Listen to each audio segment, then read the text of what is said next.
So beautiful sari అండి. ఇది వచ్చేసి హ్యాండ్ మేడ్ బాందినీలో వచ్చేస్తుంది విత్ లగ్డి పట్ట పళ్ళు అంటారు కదా, ఆ పళ్ళు వచ్చేస్తుంది అనమాట. ఇది మొత్తం బాందిని అంతా కూడాను హ్యాండ్ మేడ్ బాందిని ఉంటుంది. పళ్ళులో ఇలా పెద్ద ఫ్లవర్ లాగా తీసుకున్నారు. And I will show you the remaining sari అంతా ఇట్లాగా లైన్స్ లాగా బాందిని వచ్చేస్తుంది అనమాట. శారీ మొత్తం ప్లెయిన్ ఉంటుంది, బార్డర్లెస్ కాన్సెప్ట్ వస్తుంది. అండ్ వన్ మోర్ థింగ్, ఈ పర్టికులర్ శారీస్ కి మీరు ఖచ్చితంగా రోలింగ్ ఇవ్వాలండి. రోలింగ్ ఇస్తే మీకు శారీ పన్నా అనేది రెగ్యులర్ పన్నా వచ్చేస్తుంది.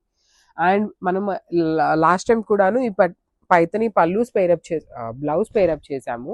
చాలా బాగుంటాయి, ఫ్యాబ్రిక్ కూడాను చాలా బాగుంటుంది అనమాట. సో ఇది వచ్చేసి బ్యాక్ నెక్ చూడండి ఎంత హెవీగా ఉందో. సో ఈ పైతని బ్లౌజ్ వేటికైనా కంపల్సరీ హై నెక్ మాత్రమే స్టిచ్ చేయించుకోవాలన్నమాట. చాలా బాగుంది, కంప్లీట్ గా కూడా లోటస్ డిజైన్ చూడండి ఎంత క్లాసీగా ఇచ్చేసారు. హ్యాండ్స్ కి వచ్చేసి సింపుల్ ఫ్లవర్ తీసుకుంటూ హైలైట్ చేశారు. సో ఈ శారీస్ అన్నిటికీ కూడాను ఇదే బ్లౌజెస్ వస్తాయన్నమాట, మిస్ చేసుకోవద్దు, చాలా ప్రెటీ లుక్ ఉన్నాయి. So grabs one.